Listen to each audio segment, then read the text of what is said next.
Hey guys, it's Adrian. I wanted to make a video about my job and how it's been as far as transitioning at work. I'm going to do two parts, one about the people I work with and then one about the people I work for. And you'll understand because it's just too much for one video. The people I work for is actually the clients, because technically I work for them. It's my job to maintain safety by making sure that people have food, by making sure that their housing is safe, and help them find services.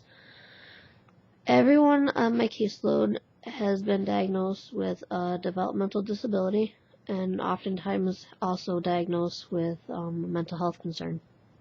They range in age. My youngest is just turning 5, and I have a gentleman who is, I believe, 46, and then a lot in between. And for the most part, I've known almost all of these people, about 25 people in total, for about 3 years now. And I've had a pretty stable caseload, which means people haven't changed to different workers or different agencies, because what happens with our job, in order to maintain the highest quality of service, at any point people can decide that they'd rather work with a different worker within our agency, or they can ask to switch to a different agency. And it's a very simple process. They don't have to defend why they want to change. It's done that way so parents and people who are getting their own services don't ever feel intimidated. They have the right to choose who they want to work with. And I really agree with this. I think it's a great way to have this system run because it ensures that people are being respected and it gives them a feeling of choice, which they definitely should have. I'm a little nervous though, because if somebody decides that they're not okay with, my gender expression, then they have the right to simply change service coordinators, which is fine because I don't want to work in an environment that's awkward or uncomfortable.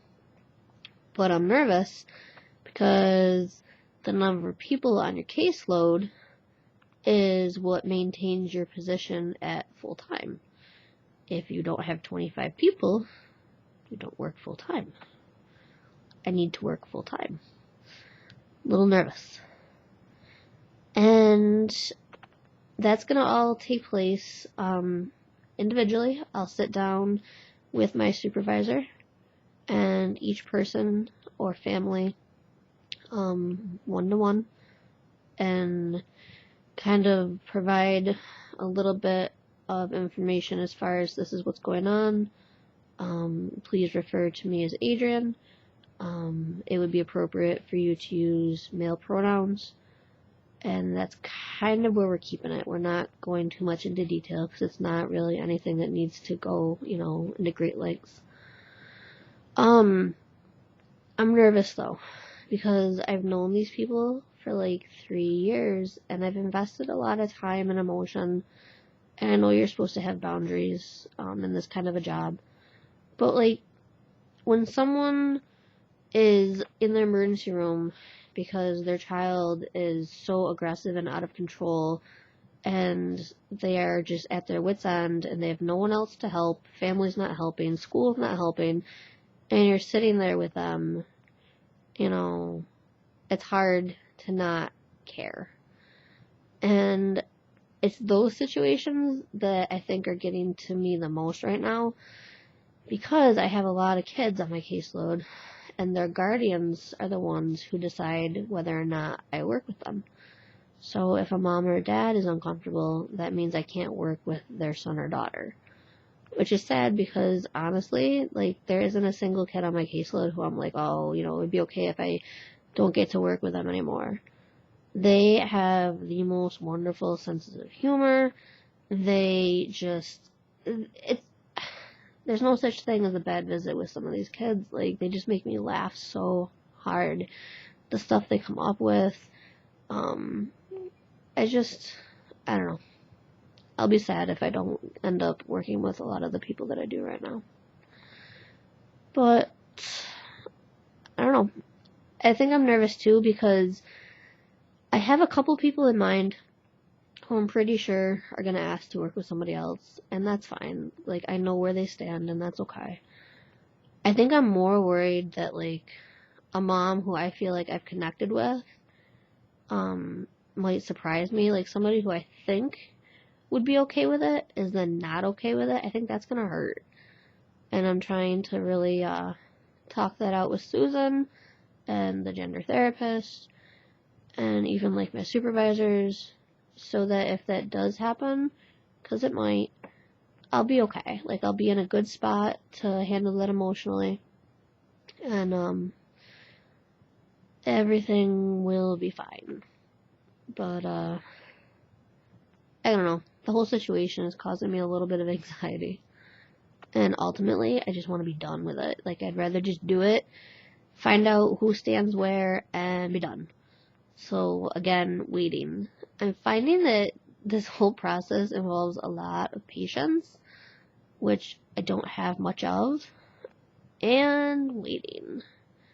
So, I'm trying my best. I'm definitely getting more comfortable with making these videos.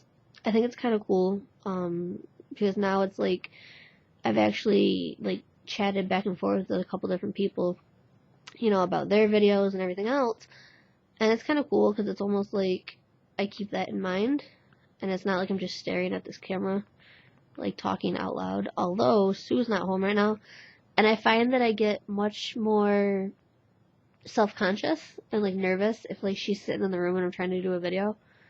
So she's helping her friend work on his new house that he bought. It's definitely a fixer-upper, and she's a really good friend. So it's really late on a Friday night, and she's over there helping him tear apart ceilings and floors.